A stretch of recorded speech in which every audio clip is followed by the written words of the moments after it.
Because Loop Hero has auto-battler elements, you can often feel like you're losing to things beyond your control. The hero just isn't that good at fighting, and it's not your fault. If you could control the hero directly, surely you'd be able to lead him to victory. But you can't, and so now he's losing, and you're stuck in a spiral of defeat.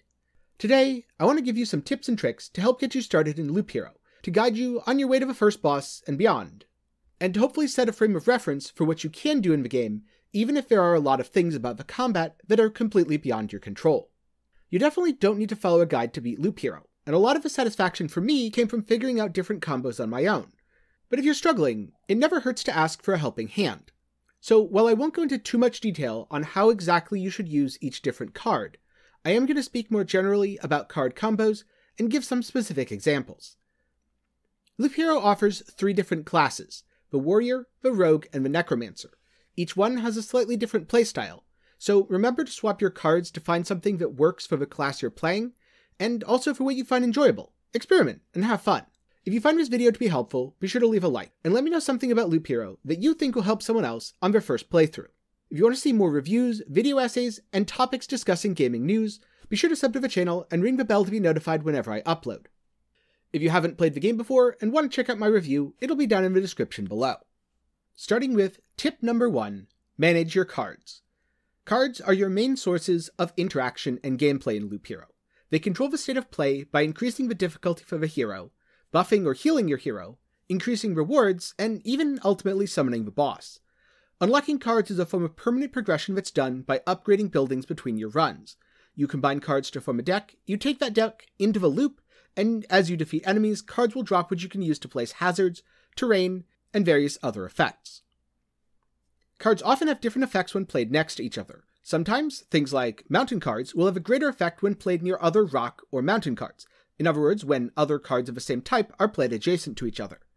Whereas with something like the meadow, you need to play a different card type next to your meadow to get it to blossom, giving you more healing every day. Early on in a loop, it's often beneficial to play a few cards so you'll have extra enemies to kill. This means more loot and more card drops, but be warned, the more hazards you place, the more monsters you're going to spawn, and the harder it's going to be for your hero. So don't feel obligated to play every single card that comes into your hand immediately. In fact, if a few get wasted, that's usually pretty okay.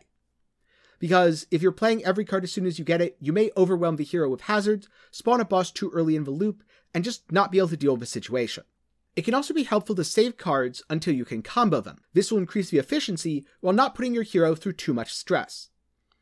For example, you might want to hold on to a vampire mansion, because the vampire fights are quite dangerous for the surrounding areas, and once you have a village, you can combo the vampire mansion with a village, deal with the dangerous fights, and reap the rewards as soon as possible. As I mentioned before, each card you play gives you progress towards spawning the boss, so be sure to keep an eye on the bar in the top left. If you feel ready for the fight, go ahead, dump all your cards in, and spawn the boss. On the other hand, if you need a loop or two, take the time to prepare and farm some better gear before playing more cards. As a bonus tip, when you're confronting the first boss, it can be very helpful to include Oblivion in your deck, and to hold on to as many as possible. You should also seek to block as much terrain as possible around the camp, as this will reduce the number of tiles that he spawns to buff himself, or you can use those Oblivion cards to delete the tiles he spawns, thus making him weaker and the fight easier as a whole. Tip number 2. Unlocking other classes. Certain buildings give you access to new cards when they're unlocked or upgraded. You should absolutely prioritize these, as they give you more options to deal with the rigors of the loop. Pay special attention to the Refuge, because that's how you unlock the Rogue class, which is arguably the strongest class in Loop Hero, and also pay special attention to the Crypt. The Crypt not only gives you options to resurrect your character, but unlocks my favorite class, the Necromancer. Different classes will deal better and worse with different enemies due to their toolkits.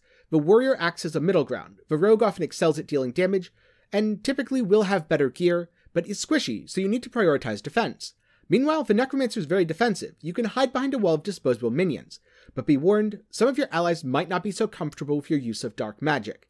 If you're trying to get enough resources to upgrade a building, don't be afraid to do some farming runs, going into the loop, killing the early enemies, and then leaving when it starts to get dangerous. You can find out which enemies drop what resource, either by consulting the materials page of a wiki, or by looking in-game at the encyclopedia. This way you can tailor your deck around what you're trying to farm. If things are starting to get dicey, just head back to the campfire, hop out, and restart the loop. Repeat again until you got what you wanted and you can upgrade your buildings. Tip number 3. Gear and traits are important. After you build the gymnasium, you'll unlock the ability to gain traits. These are perks you get by killing enemies where you gain EXP and you level up. You'll also unlock new traits by defeating the various bosses. You can customize your traits using your trait deck. You should avoid going for overly niche traits, such as supplies. Dropping off 10% of your resources helps if you're planning to die, but you really shouldn't be planning to die. If you know you can't handle the loop, just hop out before going around again. And if you're trying to kill the boss, well, you might die, but that's a risk you're going to have to take. And if you took a more useful trait, well, that could have prevented your death. Traits are often a way to get several early game power spikes for your hero. I found that traits are especially important on the Necromancer class, as getting something like an extra skeleton really can make or break a run. When it comes to items, good stats are the most important thing to look for. Level and rarity mean the item has the potential to be better, but does not guarantee that the item is better. And it doesn't guarantee it'll work for your current build. If you're dealing with fights that have multiple enemies frequently, the warrior's damage to all is going to make things a lot easier. If you're a rogue who's feeling squishy because you keep getting hit, try stacking some more evasion. Although, do be warned, if you stack too much evasion or too much attack speed, you'll occasionally become fatigued, which gives you a massive penalty. So don't go too crazy on that. And if your Necromancer's minions feel weak, try focusing more on minion quality. The special skeletons which spawn can prove quite formidable for enemies. They have various effects like dealing more damage, dealing damage from range, and forcing enemies to attack them, which can go a long way to protect you from damage that you'd otherwise be taking. Another stat I want to call out, because it's quite comfy, is Vampirism. It's great on both the rogue and the warrior, because it causes you to heal based on a percentage of the damage dealt. This is especially useful when fighting vampires, but rarely adds up to enough to really counter boss damage.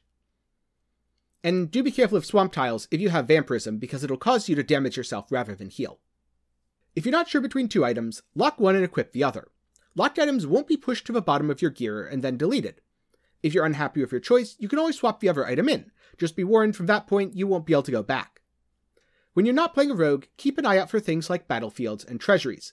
These will give you opportunities to get rare, high-quality equipment far earlier than you might otherwise. On the rogue, try to add as many enemies as possible as early as possible. Killing a lot of weak enemies will get you more trophies, which translates into better gear. Also consider using the Armory card. The Armory card gives you an extra equipment slot in exchange for reducing the quality of your loot by 15%. While 15% can be dangerous and can lead to a failed run, in many cases you'll be able to power through because the extra item adds a lot more power that you wouldn't have otherwise had. It's especially powerful on the rogue, who kind of just doesn't care about the quality of loot because you get so much from collecting your trophies. This is why I say that the rogue is the strongest class in Loop Hero. So, do you feel ready to confront Oblivion? It often feels like aspects of Loop Hero are out of your control due to the game being an auto-battler, and once combat starts, it is largely out of your control. But with careful planning, you can set yourself up for success. To quote the Art of War, every battle's won before it's ever fought. So if you're struggling for a boss, and you don't feel your strategy is working, change up your deck, prioritize different stats on your gear, or attempt the stage with a different class. Good luck, and if you have any tips for other Loop Hero players, I'd love to hear your thoughts down in the comments below. Thank you for watching. And again, a special thanks to my patrons and YouTube channel members. If you want to support me, you can do so by clicking the links down in the description below or on screen right now. You can also support by making purchases through my Nexus page. Or if you just want to chill and hang out, be sure to join the Discord. Again, links for everything are down in the description below. Thank you, and have a great day.